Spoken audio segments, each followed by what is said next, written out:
Vikram Gowda encounter ಆಗಿದೆ ಇದ್ರ ಬಗ್ಗೆ ನಿಮ್ಮ ರಿಯಾಕ್ಷನ್? ಇಲ್ಲ, ನಮಗೆ ಭಾಳ ಆಘಾತ ಆಗಿದೆ. ನೆನ್ನೆ ಇದೆಲ್ಲ ಕೂಡ ನಡೆದಿದೆ. ನಾವು ನಿರೀಕ್ಷೆ ಮಾಡಿರಲಿಲ್ಲ. ನಾವು ಮುಖ್ಯವಾಹಿನಿಗೆ 2015 ನಾವು ಮುಖ್ಯವಾಹಿನಿಗೆ ಬಂದ್ವಿ. ಅಲ್ಲಿಂದ ಈಗ 10 ವರ್ಷ ಆಗಿದೆ. ಆ್ಯಕ್ಚುಲಿ ಡಿಸೆಂಬರ್ 27ಕ್ಕೆ ಬಂದರೆ ಎಕ್ಸಾಕ್ಟ್ಲಿ 10 ವರ್ಷ. ಈ 10 ವರ್ಷದಲ್ಲಿ ಏನೂ ಕೂಡ ಇರಲಿಲ್ಲ. ನಕ್ಸಲೈಟ್ ಚಳವಳಿ ಎಲ್ಲ ಕೂಡ ಆಲ್ಮೋಸ್ಟ್ ಅದು ಒಂದು ಸ್ತಬ್ಧಗೊಂಡಿತ್ತು. ಇಲ್ಲಿದ್ದವರು ಕೂಡ ಬೇರೆ ಪ್ರದೇಶಕ್ಕೆ ಸ್ಥಳಾಂತರಗೊಂಡಿದ್ದು ಏನೂ ಕೂಡ ಇರಲಿಲ್ಲ. ಇದೆಲ್ಲ ಕೂಡ ಇತ್ತೀಚೆಗೆ ಅವರು ಅಲ್ಲಿಂದ ಇರೋಕ್ಕಾಗ್ದಲ್ಲೇ ಇಲ್ಲಿಗೆ ಬಂದಿದ್ದಾರೆ ಅಥವಾ ಇನ್ನೊಂದೇನೋ ಕಾರಣಕ್ಕೋಸ್ಕರ ಬಂದಿದ್ದಾರೆ, ಸ್ವಲ್ಪ ಅಲ್ಲಿ ಓಡಾಡ್ತಿದ್ದಾರೆ ಅನ್ನೋಂಥ ಮಾಹಿತಿಗಳು, ಸುದ್ದಿಗಳು ನಮ್ಮ ಕಿವಿಗೂ ಬೀಳ್ತಾಯಿತ್ತು. ನಮಗೂ ಅವ್ರಿಗೂ ಹೊರಗೆ ಬಂದಂಥ ನಮಗೂ ನೇರ ಸಂಬಂಧ ಇಲ್ಲ. ಆದರೆ ಆ ಸುದ್ದಿಗಳು ನಮಗೂ ಬೀಳ್ತಿದ್ವು, ಪೊಲೀಸರಿಗೂ ಗೊತ್ತಿತ್ತು. ಅದನ್ನು ಇನ್ಕ್ವೈರಿ ಮಾಡಬೇಕಂತ ಕೆಲವ್ರನ್ನ ಪಿಕಪ್ಪು ಕೂಡ ಮಾಡಿದರು. ಅವ್ರಿಗೆ ಇಲ್ಲಿಗಲಾಗಿ ಮಾಡಿ ಅವ್ರನ್ನ ಟಾರ್ಚರ್ ಮಾಡಿ ಎಲ್ಲ ಮಾಡಿ ಕೊನೆಗೆ ಅವರಿಬ್ಬರನ್ನ ಬಿಟ್ಟರು. ಆದರೆ ಅದೆಲ್ಲ ಓಕೆ. ಬಟ್ ಈಗ ಅವ್ರನ್ನ ಕೊಂದಿರೋದಿದೆಯಲ್ಲ, ಕೊಲ್ಲುವಂಥ ಏನು ಸಂದರ್ಭವೂ ಇಲ್ಲ. ಅವ್ರೇನು ಯಾರೊಂದು ಪೊಲೀಸ್ ಸ್ಟೇಷನ್ ಮೇಲೂ ಅಟ್ಯಾಕ್ ಮಾಡಿಲ್ಲ, ಅಥವಾ ಯಾರನ್ನೂ ಹೋಗ್ಬಿಟ್ಟು ಧಮಕಿನೂ ಹಾಕಿಲ್ಲ, ಯಾರ್ದು ಕೊಲೆನೂ ಕೂಡ ಮಾಡಿಲ್ಲ, ಏನು ಸುಟ್ಟು ಇಲ್ಲ, ಏನೂ ಇಲ್ಲ. ಇಲ್ಲಿ ಸೀನೇ ಇಲ್ಲ. ಸೀನ್ ಇಲ್ದಲೇ ಇರ್ಬೇಕಾದ್ರೆ ಹೋಗ್ಕೊಳ್ಳೋದಲ್ಲ. ಯಾವಾಗ ಕೊಲ್ತೀವಿ ಹೇಳಿ? ಏನೋ ಭಯಂಕರ ಏನೋ ಮಾಡ್ಬಿಡ್ತಿದ್ದಾರೆ, ಎಲ್ಲೋ ಬಾಂಬ್ ಬಿಟ್ಟಿದ್ದಾರೆ, ಇನ್ನೊಂದೇನೋ ಮಾಡ್ತಿದ್ದಾರೆ, ರಕ್ಷಣೆ ಮಾಡ್ಕೋಬೇಕು, ಕರ್ನಾಟಕ ಆಪತ್ತು ಬಂದಿದೆ, ಕೊಲ್ಲೇಬೇಕು. ಏನಿದೆ ಮಾಧುಸ್ವಾಮಿಯಲ್ಲಿ? ಏನು ಇಲ್ದಿರ್ಬೇಕಾದ್ರೆ ನೀವು ಹೋಗಿ ಕೊಂದಿರುವಂಥದ್ದು ಇದು ಮಾನವೀಯತೆ ಅಲ್ಲ. ಇದು ಭಾಳ ಕ್ರೂರ ನಡತೆ ಸರ್ಕಾರದ್ದು. ಇದು ಸರ್ಕಾರದಕ್ಕೆ ಭಾಳ ಕಳಂಕ ಆಯಿತು. ಈ ರಕ್ತದ ಕಲೆಗಳು ಸಿದ್ದರಾಮಯ್ಯವರು ಮತ್ತು ಪರಮೇಶ್ವರ್ ಅವರ ಬಿಳಿ ಅಂಗಿ ಮತ್ತು ಪೈಜಾಮದ ಮೇಲೆ ಕೂಡ ಬಿದ್ದಿದ್ದಾವೆ ಅವರು. ಸೊ ದಯವಿಟ್ಟು ಅವರು ಇದನ್ನು ಮುಂದುವರಿಸಬಾರ್ದು. ಅವರು ಆತ್ಮಾವಲೋಕನ ಮಾಡಿಕೊಳ್ಬೇಕು. ಇದನ್ನು ತಕ್ಷಣವೇ ಅದನ್ನು ನಿಲ್ಲಿಸಬೇಕು. ಅವರು ಇದನ್ನು ಎನ್ಕೌಂಟ್ರ್ ಪರಂಪರೆಯನ್ನು, ಇದ್ರ ಬಗ್ಗೆ ತನಿಖೆಯನ್ನು ಅವರು ಏರ್ಪಡಿಸಬೇಕು. ಮತ್ತು ಯಾರ್ಯಾರು ಮುಖ್ಯವಾಹಿನಿಗೆ ಬಂದಿದ್ದರೋ ಅವರೆಲ್ಲರಿಗೂ ಕೂಡ ಇಮ್ಮಿಡಿಯೇಟಾಗಿ ಅವ್ರಿಗೆ ಸರಿಯಾದಂಥ ಪುನರ್ವಸತಿ ಕಲ್ಪಿಸಿ ಒಂದು ವಿಶ್ವಾಸವನ್ನು ಕೊಡಬೇಕು ಅಂತ ನಾವು ಕೇಳ್ಕೊಳ್ತೀವಿ. ಅದೇ ಸಂದರ್ಭದಲ್ಲಿ ವಿಕ್ರಮ್ ಗೌಡರ ಸಾವು ನಮಗೂ ಸಾಕಷ್ಟು ನೋವು ಇದನ್ನೆಲ್ಲ ಕೂಡ ತಂದಿದೆ. ಒಳಗಿರುವಂತಹ ಸಂಗಾತಿಗಳು ಕೂಡ ಭಾಳ ಪ್ರಾಮಾಣಿಕವಾದಂಥ ಕಾಳಜಿ ಇರುವಂಥ ಸಂಗಾತಿಗಳೇ, ನಾವೆಲ್ಲ ಕಂಡಿರುವ ಸಂಗಾತಿಗಳೇ. ಆದರೆ ಅವರಿಗೆ ಮತ್ತಿನ್ನೊಂದು ಸರಿ ನಾವು ಅಪೀಲ್ ಮಾಡ್ಕೊಳ್ತೀವಿ, ಈ ದಾರಿ ನಮ್ಮನ್ನೆಲ್ಲೂ ಕರ್ಕೊಂಡು ಹೋಗೋದಿಲ್ಲ. ಇದು ಇನ್ನೂ ದುರಂತಗತೆಗೆ ಕಾರಣ ಆಗುತ್ತೆ. ದಯವಿಟ್ಟು ಮರುಚಿಂತನೆ ಮಾಡಿ, ಧೈರ್ಯ ಮಾಡಿ, ಹೊರಗೆ ಬರೋಕ್ಕೆ ಧೈರ್ಯ ಮಾಡಿ. ಇವತ್ತು ನಾವೆಲ್ಲರೂ ಸೇರಿ ದೊಡ್ಡ ಚಳವಳಿ ಕಟ್ಟಬೇಕಾದ್ರೆ ಎಲ್ಲ ಪಕ್ಷಗಳನ್ನು ಪ್ರಶ್ನೆ ಮಾಡಬೇಕಾಗಿದೆ. ಎಲ್ಲ ಬಲಾಢ್ಯರ ಪಕ್ಷಗಳಾಗಿ ಜನವಿರೋಧಿ ಪಕ್ಷಗಳಾಗಿ ಪರಿವರ್ತನೆ ಆಗ್ತಿದ್ದಾವೆ. ಈ ಸಂದರ್ಭದಲ್ಲಿ ನಾವು ಜನ ಹೋರಾಟಗಾರರೆಲ್ಲ ಒಟ್ಟುಗೂಡಬೇಕು. ನಿಮ್ಮ ಅಗತ್ಯವೂ ಇದೆ, ನೀವು ಬನ್ನಿ. ಕರ್ನಾಟಕದ ಜನ ಚಳವಳಿ ನಿಮ್ಮ ಜೊತೆಗೆ ನಿಲ್ತದೆ. ಸರ್ಕಾರ ಹೆಂಗೆ ನಡ್ಕೊಳ್ಬೋದು, ಸರ್ಕಾರ ಮೇಲೆ ಒತ್ತಡ ತಂದು ನಿಮಗೆ ಸ್ಪೇಸ್ ಕ್ರಿಯೇಟ್ ಮಾಡುತ್ತೆ. ಅದು ದಯವಿಟ್ಟು ಧೈರ್ಯ ಮಾಡಿ, ಮರುಚಿಂತನೆ ಮಾಡಿ ಅಂತ ಅವ್ರನ್ನೂ ಕೂಡ ಕೇಳ್ತೀವಿ. ಸರ್, ಇವಾಗ ಈ ವಿಕ್ರಮ್ ಗೌಡ ಎನ್ಕೌಂಟರ್ ಎನ್ನುವಂಥದ್ದು ಈ ಕರ್ನಾಟಕ ಅಥವಾ ಮಲೆನಾಡು ಭಾಗದ ಈ ನಕ್ಸಲಿಸಮ್ನ ಯುಗಾಂತ್ಯ ಆಗುತ್ತಾ ಅಂತ?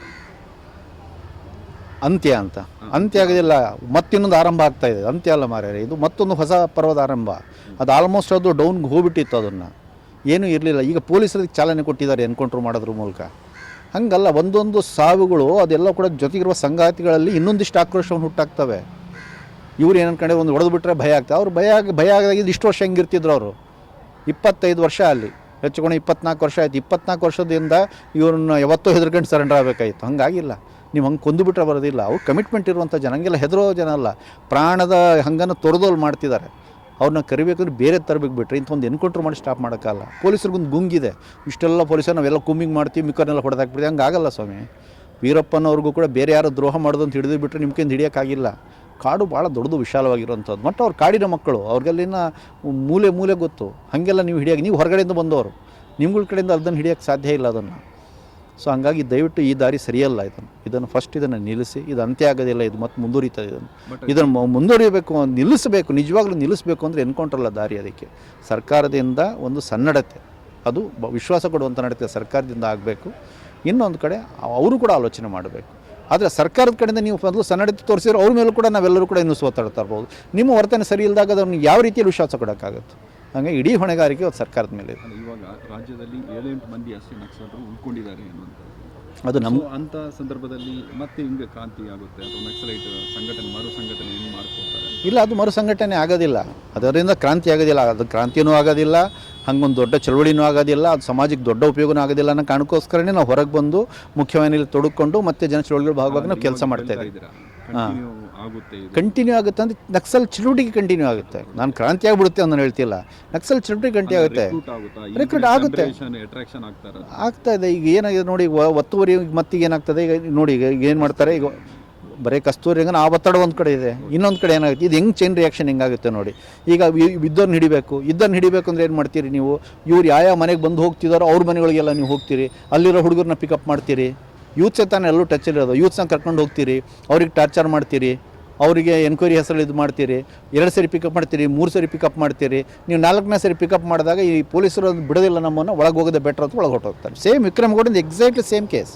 98ರಿಂದ 2004 ಇಲ್ಲೇ ಮನೆಯಲ್ಲೇ ಇದ್ಕೊಂಡು ತನ್ನ ಭೂಮಿನ ಉಳಿಸ್ಕೊಳ್ಳೋಕ್ಕೋಸ್ಕರ ಗುದ್ದಾಡ್ತಿದ್ದಂಥ ಇವತ್ತು ವಿಕ್ರಮ್ ಗೌಡ ಬಂದು ಕಿಳ್ಕೊಂಡು ಹೋಗಿರಲಿಲ್ಲ ಕಾಡಿಗೆ. ಪಾರ್ವತಿ ಹಾಜಿಮನ ಹತ್ಯೆ ಆದ ನಂತರದಲ್ಲಿ ಅವರು ಊರಿನ ಹತ್ತಿರದಲ್ಲೇ ಇದನ್ನಾಗಿದ್ದು. ಆಮೇಲೆ ಇವರೆಲ್ಲ ಹೆಬ್ರಿ ಭಾಗದ ಎಲ್ಲ ಯುವಕರು ನೀವು ಟಾರ್ಚರ್ ಮಾಡೋಕ್ಕೆ ಶುರು ಮಾಡಿದ್ರಿ. ವಿಕ್ರಮ್ ಗೌಡನ ಪಿಕಪ್ ಮಾಡ್ಕೊಂಡು ಟಾರ್ಚರ್ ಮಾಡಿದ್ರಿ. ಏನಾದರೂ ವಿಕ್ರಮ್ ಗೌಡನ ಎತ್ತಕೊಂಡು ಹೋಗ್ತಿದ್ರಿ. ಅವಾಗ ವಿಕ್ರಮ್ ಗೌಡನ ಅನಿಸ್ತು ಇವ್ರನ್ನ ಪೊಲೀಸರು ಬದುಕಕ್ಕೆ ಬಿಡೋದಿಲ್ಲ, ಸೊ ಕಾಡಲ್ಲಿ ಹೋಗೋದೇ ಸೇಫ್, ಹೊರಟೋದ್ರು. ಇದನ್ನು ಈಗ ನೆಕ್ಸ್ಟ್ ಹುಡುಗರು ಮೊನ್ನೆ ಇಬ್ಬರಿಗೆ ಪಿಕಪ್ ಮಾಡ್ಕೊಂಡು ಟಾರ್ಚರ್ ಮಾಡಿದ್ದಾರೆ. ಅವ್ರು ಇನ್ನೊಂದು 2 ಸರಿ ಪಿಕಪ್ ಮಾಡಿ, ನೀವು 3ನೇ ಸರಿ ಅವ್ರು ಹೊರಟೋಗ್ತಾರೆ ಕಾಡಿಗೆ. ಈಗ ಎಲ್ಲ ಕಡೆ ಬ್ಯಾರಿಕೇಡ್ಸ್ ಹಾಕಿದ್ದಾರೆ. 100% ಎಲ್ಲ ಕಡೆ ಯೂತನ್ನು ಇವರು ಹೆದರಿಸ್ತಾರೆ, ಭಯಭೀತಿ ಕ್ರಿಯೇಟ್ ಮಾಡ್ತಾರೆ, ಆ ಸಿಚುವೇಶನ್ ಪುಷ್ ಮಾಡ್ತಾರೆ. ನೀವೊಂದು 1000 ಜನರಿಗೆ ಪುಷ್ ಮಾಡಿದ್ರೆ ಅದರೊಂದು 10 ಜನ ಒಳಗೆ ಹೊರಟೋಗ್ಬಿಡ್ತಾರೆ, ಸಾಕಲ್ಲ. ಅದು ಹಿಂಗೆ ಕಂಟಿನ್ಯೂ ಆಗ್ತಾ ಇರ್ತಾರೆ. ಸರ್ಕಾರದ ಜವಾಬ್ದಾರಿ ಏನು? ಅದೇ ಸರ್ಕಾರಿ ಜವಾಬ್ದಾರಿ ಫಸ್ಟ್ ಆಫ್ ಆಲ್ ಅದು ಒಂದು ಮಾನವೀಯ ಸರ್ಕಾರವಾಗಿ ನಡ್ಕೋಬೇಕು, ಬೇಟೆ ಆಡೋಂಥದ್ದಲ್ಲ ಅದು. ನಿಮ್ಮ ತಪ್ಪು ಸರ್ಕಾರದ ಜನವಿರೋಧಿ ನೀತಿಗಳ ವಿರುದ್ಧವಾಗಿ ಬಂಡಾಯವಾಗಿ ನಡೀತಿರೋದು. ಅದರ ದಾರಿ ಸರಿ ಇಲ್ದಲೇ ಇರ್ಬೋದು, ಆದರೆ ಅದರ ಬಂಡಾಯ ಸರಿಯಾದಂಥದ್ದು. ಯಾಕಂದರೆ ನಿಮ್ಮ ಅವನೀತಿಯ ವಿರುದ್ಧವಾಗಿ ಅವ್ರು ಬಂಡೆದ್ದಿರೋವಂಥದ್ದು. ಹಂಗಿರಬೇಕಾದ್ರೆ ಫಸ್ಟ್ ಆಫ್ ಆಲು ಜನವಿರೋಧಿ ನೀತಿಗಳನ್ನು ತರೋದು ಬಿಡಿ. ಮಲೆನಾಡಿನ ಜನರಿಗೆ ವಿಶ್ವಾಸ ಕೊಡಿ ಫಸ್ಟು. ನಿಮ್ಗೆ ಯಾರಿಗೂ ಎತ್ತಂಗಡಿ ಮಾಡಲ್ಲ, ಯಾವ ಕಸ್ತೂರಿ ರಂಗನ ವರದಿಯನ್ನು ಇಲ್ಲಿ ಜಾರಿಯಾಗಿ ಬಿಡೋದಿಲ್ಲ, ನಿಮ್ಮ ಒತ್ತುವರಿ ತೆರವುಗೊಳಿಸೋದಿಲ್ಲ ಅಂತ ಅಲ್ಲಿ ಜನಸಾಮಾನ್ಯರಿಗೆ ಫಸ್ಟ್ ವಿಶ್ವಾಸ ಕೊಡಿ. ನಿಮ್ಮ ದೊಡ್ಡವ್ರು ಇದಾರಲ್ಲ, ನಿಮ್ಮ ಮಿನಿಸ್ಟರ್ಸು ಎಲ್ಲ ಕೂಡ ಒತ್ತುವರಿ ಮಾಡಿದಾರಲ್ಲ, ಅವ್ರಿಗೆ ವಶಪಡಿಸ್ಕೊಳ್ಳಿ, ಜನರದಲ್ಲ, ಅವ್ರಿಗೆ ವಿಶ್ವಾಸ ಕೊಡಿ. 2ನೇದಾಗಿ ಇವ್ರಿಗೊಂದು ಅಭಯಹಸ್ತ ಕೊಡಿ, ನಿಮ್ಮನ್ನು ಚೆನ್ನಾಗಿ ನೋಡ್ಕೊಳ್ತೀವಿ ಅಂತ ಹೇಳಿ. ಮತ್ತು ಯಾರಿಲ್ಲಿ ತಪ್ಪು ಮಾಡಿದ್ದಾರೆ ಅಂದ್ಕೊಂಡು ಅವ್ರಿಗೆ ಶಿಕ್ಷೆ ಕೊಡಿ. ನಿಮ್ಮ ವಿಶ್ವಾಸಾರ್ಹತೆ ನೀವು ಪ್ರೂವ್ ಮಾಡಿದರೆ ಅದಕ್ಕೊಂದು ದಾರಿ ಆಗ್ತದೆ ಅಂತ ನಾವು ಕೇಳ್ಕೊಳ್ತೀವಿ. ನಿನ್ನ IGP ಅವರು ಭೇಟಿ ಕೊಟ್ಟಾಗ ರೂಪಾ ಮೌದ್ಗಿಲ್ ಅವರು ಒಂದು ಸ್ಟೇಟ್ಮೆಂಟ್ ಕೊಟ್ಟಿದ್ದಾರೆ. ಶರಣಾಗತಿಗೆ ನಾವು ಸೂಚನೆಯನ್ನು ಕೊಟ್ಟಿದ್ರು ಏನು, ಬಟ್ ಅದನ್ನು ಅವರು ಉಲ್ಲಂಘಿಸಿದ್ರು ಯಾರು, ವಿಕ್ರಮ್ ಗೌಡ ಆ್ಯಂಡ್ ಟೀಮ್. ಅಲ್ಲ, ಶರಣಾಗತಿಗೆ ಬಂದು ಏನು ಮಾಡ್ತಾರೆ ಸ್ವಾಮಿ? ಈಗ ಶರಣಾಗತಿ ಆಗಿ ಬಂದಿದ್ದಾರಲ್ಲ, 8 ಜನ ಬಂದಿದ್ದಾರೆ. ನೀವೇನು ಮಾಡಿದ್ದೀರ ಅವರಿಗೆ? ಕನ್ಯಾಕುಮಾರಿ ಬಂದಲ್ಲ ಶರಣಾಗಿ, ನಿಮ್ಮ ಶರಣಾಗತಿ ಪ್ಯಾಕೇಜಲ್ಲಿ ಎನ್ಕೌಂಟರ್ ಮಾಡೋ ಆ ಒಂದು ಸಿಚುವೇಶನ್ ಯಾಕೆ ಕ್ರಿಯೇಟ್ ಆಯಿತು ಅಂತಂದರೆ ಸರೆಂಡರ್ ಆಗೋದಕ್ಕೆ ನಾವು ಇನ್ಸ್ಟ್ರಕ್ಷನ್ ಮಾಡಿ. ಅರೆ ಸರೆಂಡರ್ ಇವರೇ ನೋಡಿ, ಅಲ್ಲಿ ಸರೆಂಡರ್ ಆದ್ರೇನು, ಇಲ್ಲಿ ಸರೆಂಡರ್ ಆದ್ರೇನು? ಇಲ್ಲಿ ಸರೆಂಡರ್ ಪ್ಯಾಕೇಜಲ್ಲಿ ಬಂದಾಗಲೇ ಸರೆಂಡರ್ ಪ್ಯಾಕೇಜಲ್ಲೇ ಬಂದಿದ್ದಲ್ಲ ಕನ್ಯಾಕುಮಾರಿ. ಬಂದು ಹಿಡ್ಕೊಂಡು ನೀವು ಸರೆಂಡರ್ ಅಲ್ಲ, ಇನ್ನು ನೀವು ಕರೆ ಕೊಟ್ಟಾಗಲೇ ಬಂದ್ರಲ್ಲ, ಕರೆ ಕೊಟ್ಟಾಗಲೇ ಬಂದವ್ರನ್ನೇ ನೀವು ನಡೆಸ್ಕೊಂಡಿಲ್ಲ. ಹಾಗೆ ನೀವು ತಲೆ ಮೇಲೆ ಬಂದೂಕು ಇಟ್ಟು ಕರ್ಕೊಂಬಂದವ್ರು ಏನು ನಡೆಸ್ಕೋತೀರ ನೀವು? ಹಾಗೆ ಪೂರ್ತಿ ಕನ್ಯಾಕುಮಾರಿ 8 ವರ್ಷದಿಂದ ಜೈಲಲ್ಲಿ ಇದ್ದಾಳೆ, 58 ಕೇಸ್ ಇದೆ ಅವಳ ಮೇಲೆ. ಪದ್ಮನಾಭ್ಗೆ ಈಗಲೂ ಇರೋಕ್ಕೊಂದು ಜಾಗ ಇಲ್ಲ. ಇಂಥ ಪರಿಸ್ಥಿತಿ ಇರಬೇಕಾದ್ರೆ ಯಾವ ವಿಶ್ವಾಸದ ಮೇಲೆ ಬರ್ತಾರೆ? ಇಲ್ಲಿ ಕರ್ಕೊಂಡೋಗಿ ಟಾರ್ಚರ್ ಮಾಡ್ತಾರೆ, ಕೊಂದಾಗ್ತಾರೆ ಅಂತ ಇರ್ತದೆ. ಹಿಂಗಾದ್ರೂ ಬೇಕಾದ್ರೆ ಸಾಯನ ಟಾರ್ಚರ್ ಬೇಡ ಅಂತ ಇರ್ತದೆ. ವಿಶ್ವಾಸ ಇಲ್ಲ, ವಿಶ್ವಾಸ ಕಳ್ಕೊಂಡಿದ್ದಾರೆ ಪೊಲೀಸ್ನವರು. ಮೊದಲು ಆ ವಿಶ್ವಾಸನ ಗಳಿಸ್ಕೊಳ್ಳಿ. ಇನ್ನೊಂದು ವಾದ ಇದೆ, ಈ ವಿಕ್ರಮ್ ಗೌಡ ಈ ಶರಣಾಗತಿಗೆ ಒಪ್ಪಿರಲಿಲ್ಲ, ಅಂದರೆ ಅದರ ವಿರೋಧ ಆಗಿದ್ದರು ಒಂದು.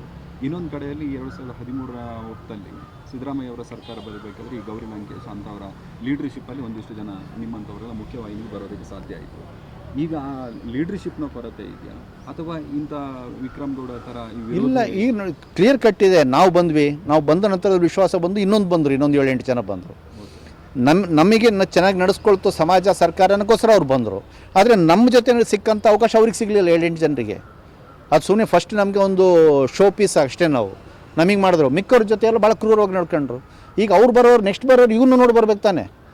ನೀವು ಇವ್ನು ಇಷ್ಟು ಕೆಡ್ದಾಗ ನೋಡ್ಕೊಂಡಾಗ ಅವ್ರು ಹೆಂಗೆ ಬರ್ತಾರೆ? ಈಗ ಬ್ಲಾಕ್ ಮಾಡಾಕಿದ್ರು, ಬರುವ ದಾರಿನ ಬ್ಲಾಕ್ ಮಾಡಿದ್ದೆ ಸರ್ಕಾರ.